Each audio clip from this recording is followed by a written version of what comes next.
1949 সালের 23 ও 24 জুন ঢাকার KM দাস লেনের রোজ গার্ডেন, এখানেই বাংলাদেশের রাজনীতির বুড় ঘুরিয়ে দেওয়া এক ঐতিহাসিক ঘটনা ঘটেছিল।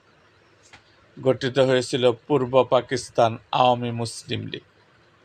আজকের ভিডিওতে আমরা জানব সেই ঐতিহাসিক মুহূর্ত এবং দলটির 40 সদস্যর প্রথম সাংগঠনিক কমিটি সম্পর্কে।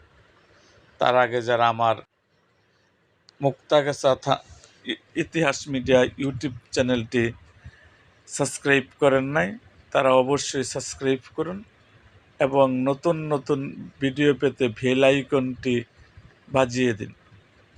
তৎকালীন মুসলিম লীগের খাজা নঈমুদ্দিন ও অন্যান্য নেতৃত্বের বিরোধী গণতান্ত্রিক ও প্রগতিশীল কর্মীরা একত্রিত হয়েছিল এক নতুন রাজনৈতিক দল গঠনের লক্ষ্যে। আতাউর রহমান খানের সভাপতিত্বে অনুষ্ঠিত এই কর্মী সম্মেলনে প্রধান অতিথি ছিলেন মাওলানা আব্দুল হামিদ খান ভাসানী। এই সম্মেলনে প্রথমবারের মতো গঠিত হয় 40 সদস্যের এক শক্তিশালী সাংগঠনিক কমিটি।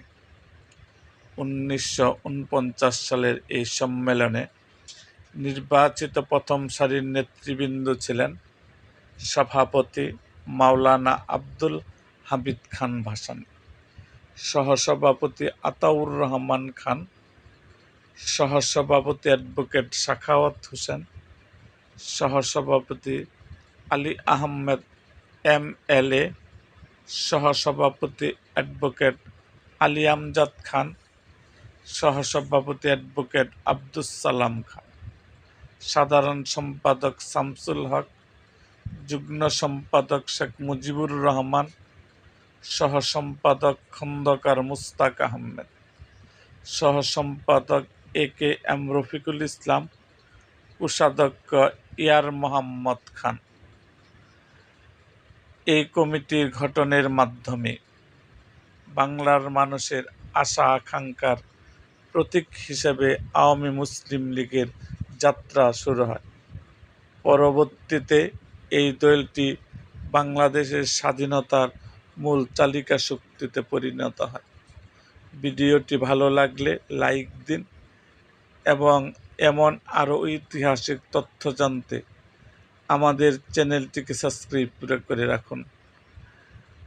এরকম তো আজ এই পর্যন্তই, দেখা হবে আমাদের অন্য কোনো ভিডিওতে।